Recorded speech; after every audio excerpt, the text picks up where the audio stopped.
the Suzuki starting grid, Jeremy McGrath, of course, Jeff Emig, who dearly wants to pressure McGrath here tonight. Mike LaRocco, Brown, Huffman, Phil Lawrence, Greg Albertine making our main event once again. Jeremy McGrath had such what he called a fun time here last year, 1995, in the mud, where he came from last to fourth place by the second lap. Yeah, you know, that was one of the statement races for McGrath last year. No one thought he could ride in the mud. He shows up here, he finishes second, and the series is pretty much clinched at that point. He proved he can do it in the dry, in the rough, in the mud, everything. Tonight, we'll see if he can do it on cement. Skip Norfolk shouting instructions. Brand new tires for everybody. These guys change tires between they change them at the halfway point if they could without losing too much time. And I already pointed out that they put grooves in those knobbies to try to get any more edges they can to try to hook up out there. Jeff Emig, as you saw him there, crashed on the second lap in the mud last year to 14th and then came back for an 11th place finish. He would love to get things going. And something is wrong with Emig's bike.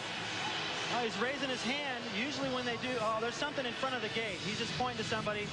You're not allowed as a rider to go out in front of that starting gate and move anything. And when people walk around out there, camera crews, cables, and whatnot, they could have moved a dirt fly right into his path, and he doesn't like it. It looked like a tear-off.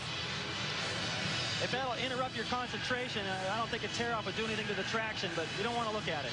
Yeah, especially with the lights coming down. The reflection might make you just jump just a second early on the gate. Can't afford a bad start against McGrath. Okay, this crowd is starting to stand on their feet as the 30-second board is up. The goggles go on. It is time to get that adrenaline pumping, David Bailey. Well, you don't have to do anything to get it pumping. It's already there. The parade lap, even if you come to the starting line asleep, the parade lap gets it going. The crowd's into it. The riders next to you. There's so much talent. And the crowd erupts in applause. Waiting now in anticipation. Okay, from 5 to 10 seconds, and we're ready to go. The gate drop. Inside, Larry Ward, number 6. On the outside is Ezra Lusk. Ezra Lusk, Yogi with his second hole shot. But look at Jeremy McGrath. McGrath taking the lead out of turn 1. It's then Larry Ward, Ezra Lusk, Jeff Emig, Phil Lawrence, Buddy Antonez, and Michael Craig. So a great start for Larry Ward, but a horrible start for Doug Henry. He was last place around the first corner, and right now he's in about 17th or 18th, side by side with Damon Huffman. Michael Craig, more bad luck, stalls out in the far turn as Jeremy McGrath hits the monster triple with Larry Ward right behind him. And the guys that we would expect to get up there and challenge Jeremy, the guys that have been putting the pressure on this year, Emig and Hughes. Emig is in 4th, and Hughes about 7th or 8th right now. So a big break for McGrath, like he needed one. It'll be interesting to see as he looks back on the finish line jump, David. This kid is so smart. He knows what to do. He went up in the air, left himself that option. He jumped it in about the middle, looked over his shoulder, knew he had the space, and he went to the outside. Larry Ward in 2nd. And Ezra Lusk, but here comes Jeff Emig, number 2 on the left. And problems for LaRocco continue. He got tangled up with Denny Stevenson. Now he's in 19th place. Ezra Lusk, number 34. You wouldn't have think that starting the season, finishing 16th, 10th, and 15th, and missing one race with an injured back, he'd still be in the top 10. But this is a good ride for number 34 after an excellent week last week. We're back to one of those things where this guy's racing for his job right now. He knows he's not going to win the title, but to get on the podium would make all the difference in the world to Ezra. Here's the battle between Emig and Phil Lawrence, number 13, the top privateer. Phil Lawrence getting the edge on Emig. Well, what happened was Emig went in and tried to make a pass on Ezra Lusk. He lost a little bit of time. Lawrence was there, battled with him through that mechanics area and passed him. So Lawrence is on the gas. He's got a great opportunity. He can see McGrath, not that far behind. McGrath already with a 2.5-second lead on Larry Ward. Lusk and Ward battling it out for 2nd. And this is the battle for 3rd or 4th. This is what we see all the time. McGrath gets the whole shot. It's like someone shot him out of a gun. He's gone. He knows that right now he can win this race if he just gets away. Then it's left to him. It's in his hands. Emig, if he has any chance at all, he's going to have to pass Lawrence and 2 other guys. And by the time he can do that, if he can, McGrath will have probably He's already been opening it up at about half a second a lap. You can bet that's going to be even bigger. McGrath into that dangerous corner. Makes it look easy. Well, he can afford to take his time just a little bit on this slick surface and not make any mistakes. And Davey, as you pointed out, I mean, from here, I don't see anybody that can challenge In second it. place, number 6, Honda of Troy's Larry Ward with Ezra Lusk in third. And then we've got Lawrence, Emig, and Hughes until we get back to Mike Brown. Here's second and third, though, Larry Ward and Ezra Lusk. The only battle on the track right now that means anything. Well, Larry Ward is pretty good on this hard-packed surface. Ezra Lusk rides a little bit more in the clay. Lawrence, coming from California, I think would have an advantage out here. His practice track is almost exactly like this one in terms of the surface, that hard-packed slick stuff. Our Suzuki Field summary has, of course, McGrath out in the lead. McGrath, while he has the lead, LaRocco, a former competitor, was last place after the first lap. Oh, it's just been a horrible year. It started off not too bad for Morocco, but it's just gotten worse and worse. Now it's just all bad luck. We've got a real battle forming up between Hughes and Emig back in the pack as we see Ward in second place along with Ezra Lusk in third. Let's go down to Marty Reed. Down with Sean Persinger. This is the best your man's run in a long time. He's looking good. Yeah, Seattle, he got the whole shot and led the first 10 laps right after he broke his thumb and then got tired. So now he's been riding for the last month and a half since Seattle and been getting back into racing form. So hopefully he'll be able to hold up there a little bit longer and come out with a podium. Your last signal to him was your race. Do you think he can actually catch him up front? Right now, with Jeremy out front, unless he has a problem, I don't know, because nobody's done it all year. So hopefully he'll be able to keep it up and not worry about who's behind him right now. And the signal goes out. No pressure. No pressure from Lusk in third place. Yeah, we're seeing no pressure out in front, too, in Jeremy McGrath as he's searching for his 9th consecutive victory. And this is a battle for 5th place right now. As we mentioned earlier, Jeff Emig is getting some hounding from that rival of his, Ryan Hughes. And, of course, you got to go back to last week. Well, of course, and I think that's just an unfortunate situation that took place. Hughes just going for it. He was in a similar situation he is right here. Maybe a little bit faster than Emig. Wanted to get around and just the front end washed out. You can bet he learned from that. That won't happen again. Well, both riders with a very professional attitude coming out of that mishap last week.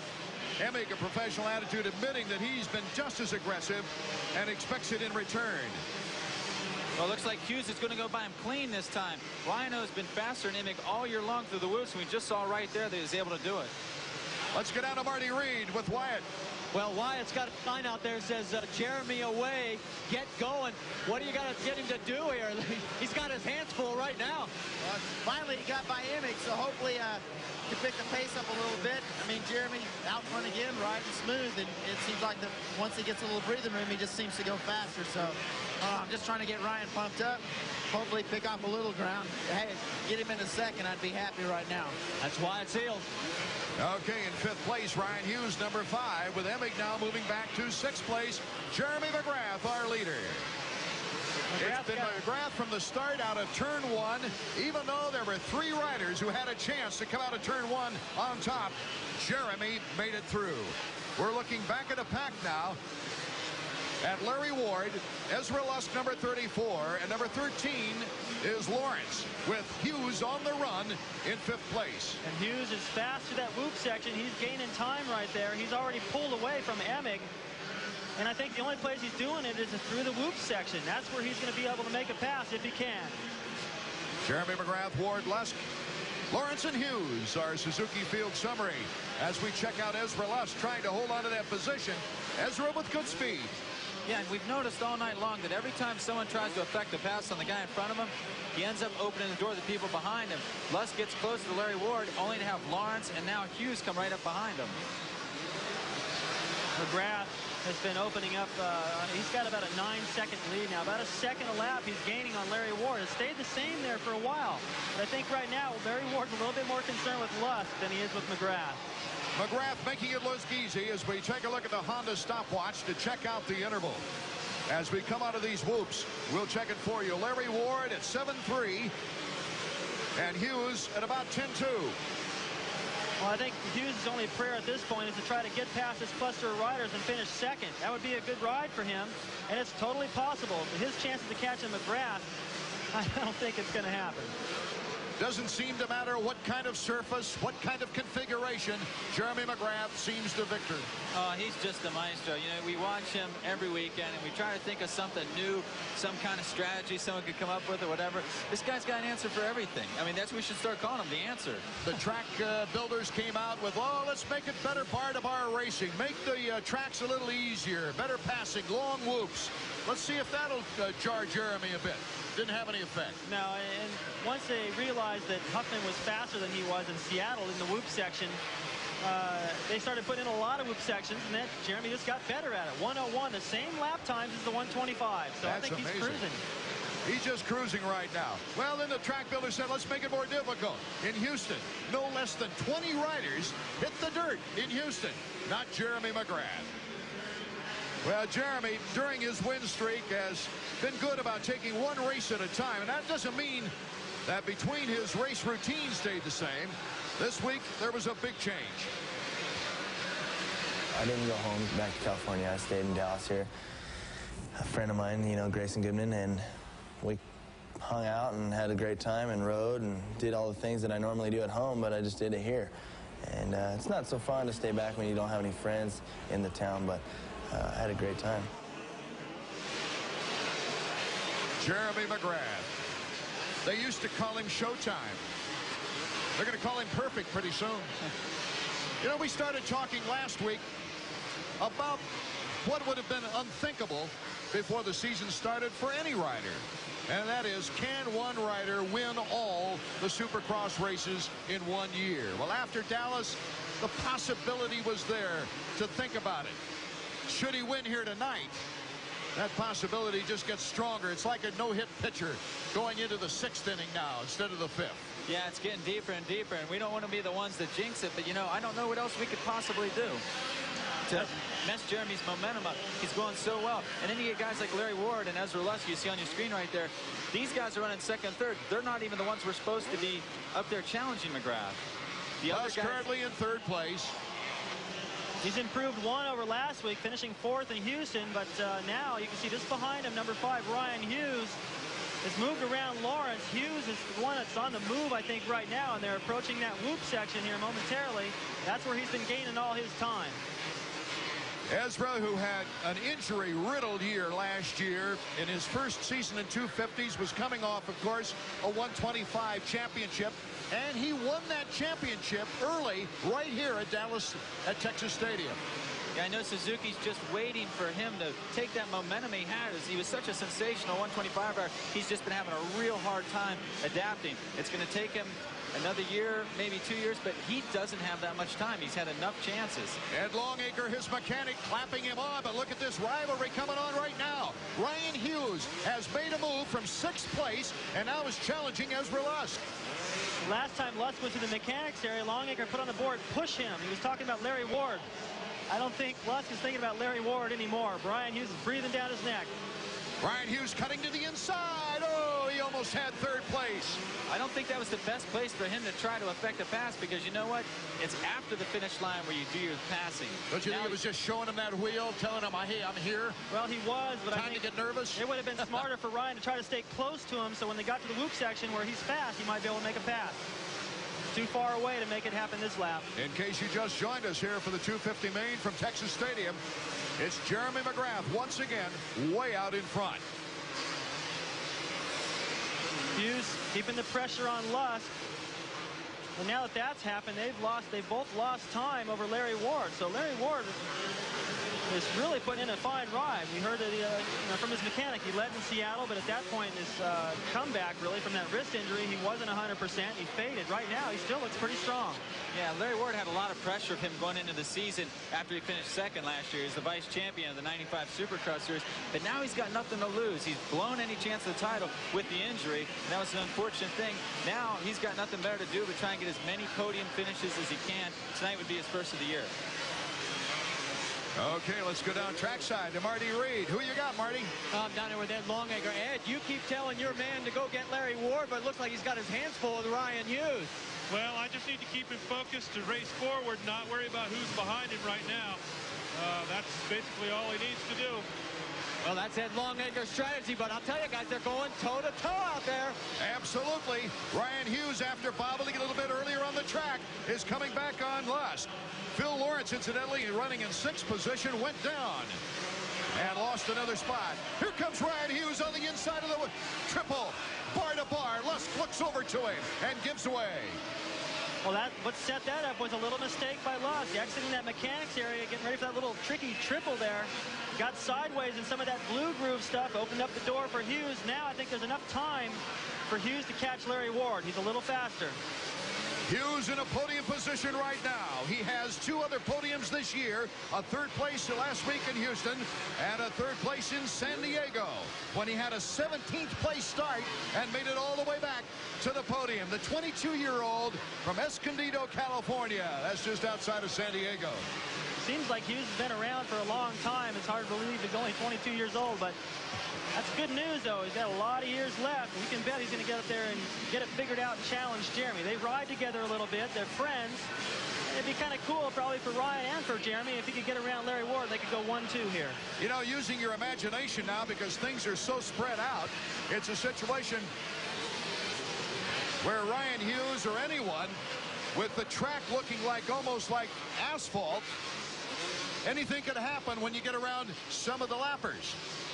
Yeah, but it's one of those things where, again, Jeremy's so smooth, so confident, he doesn't make the mistakes. Wyatt Seals, Ryan Hughes mechanic, kind of had a stare right there. Damon Huffman hitting a hay bale near us as Ryan Hughes in front of Ezra Lusk, but Ezra's not letting him go. No, he's not. And Wyatt's got to be pleased with Ryan's progress. I mean, he did come from pretty far behind, but it's the same story again. He just couldn't get off the line, and when he does get off the line, he makes that mistake. So no matter what, he always is having to come from behind. He never gets a real good look at Jeremy.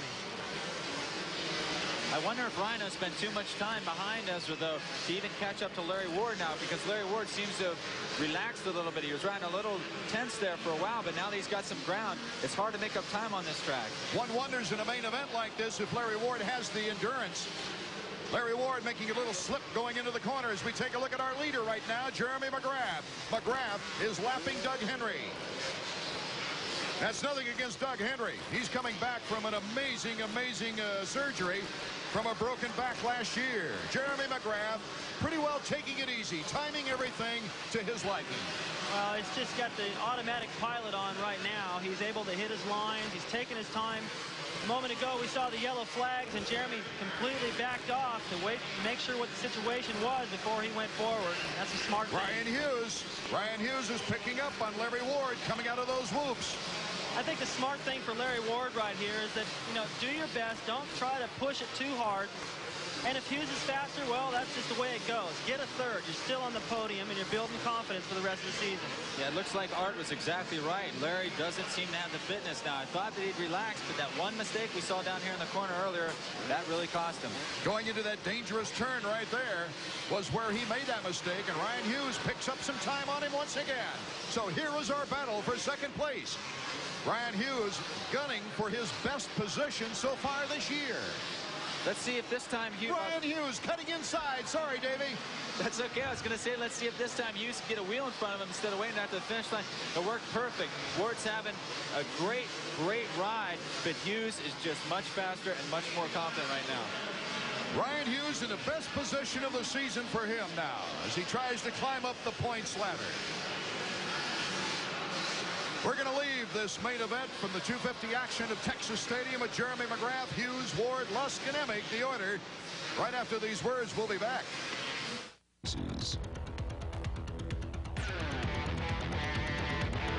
These are no ordinary riders.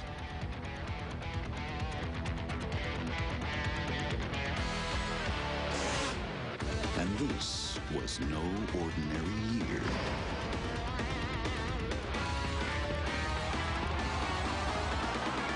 Honda. Welcome back to the hard pack of Texas Stadium for Supercross round. And it is Jeremy McGrath way out in front.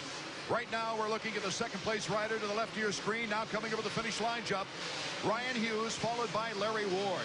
This would also, of course, be the best finish of the season for Larry Ward after a phenomenal year last year, in which he became the first privateer or independent team rider to place as high as second place on the season standings.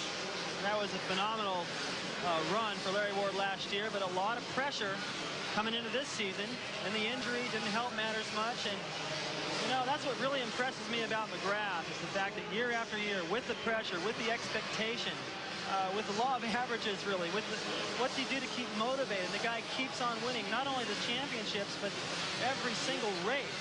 It's a phenomenon, really. You don't get your idea of how high these guys fly off those triples from up above, but we had a nice camera shot down below. It's the white flag lap, Jeremy McGrath. Yeah, I noticed Jeremy just lapped Greg Albertine, who crashed earlier. You know, we were joking around earlier. If Albertine were a country and he had this kind of luck, he would be king.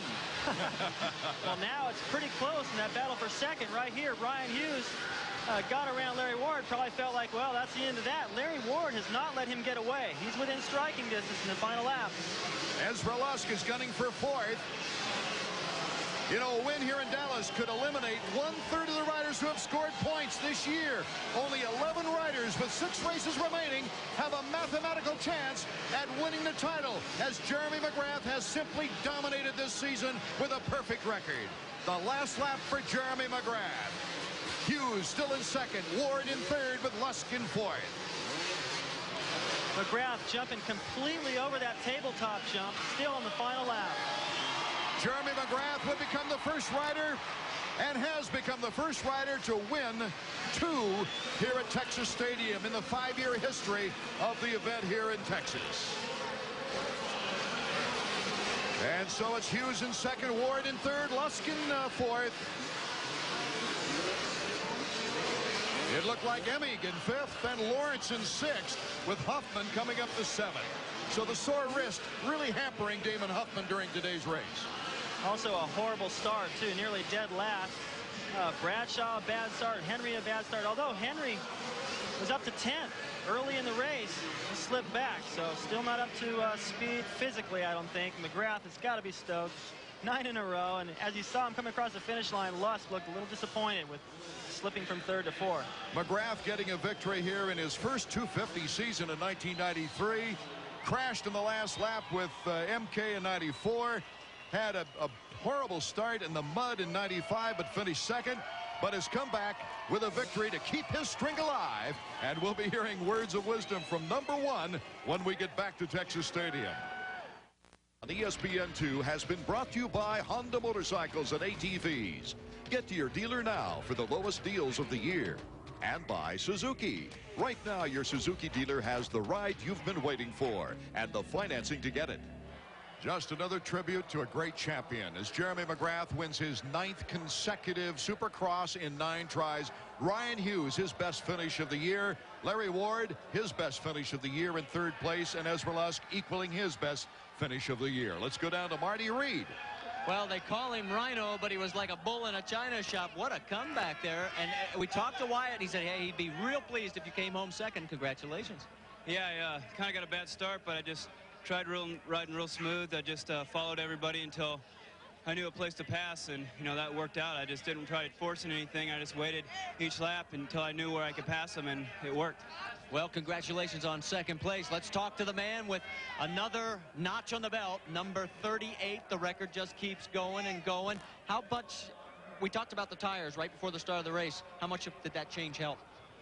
Well, we made a big change. We went to a different Dunlop tire, and my tire is working great.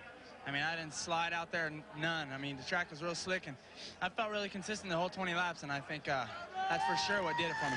Well, in that case, we'll just give Skip Norfolk all the credit then and say it was lousy riding, right? Well, I was riding all right, but Skip and Cliff and Wes and Mike and Jeff, Hugh, all those guys do a great job for me back in the pits, and I know I'm the lone rider here this week, and Steve's out with his foot injury, but hopefully he'll be back in here, and we'll get him up on here too. I guarantee you guys, this man on my left is no lousy rider. You know, it's like watching Michael Jordan play basketball. Good job. Okay, thanks, Marty. Congratulations to Jeremy McGrath, who now has 225 points, way out in front of the point standings with Huffman at 160 and Emig trailing at 140. But Ryan Hughes, according to my unofficial tally, could have moved up into the top 10. Or I mean, I should say the top 5 with his performance in second place here today. Gentlemen, final comment? Well, I think the series, or at least the race to the championship, is just about over. Let's see who can beat Jeremy first. Art Ekman for David Bailey, Davey Coombs, and Marty Reed. Join us next week for round 10 from Marty's hometown as we visit the RCA Dome in Indianapolis. So long, everybody.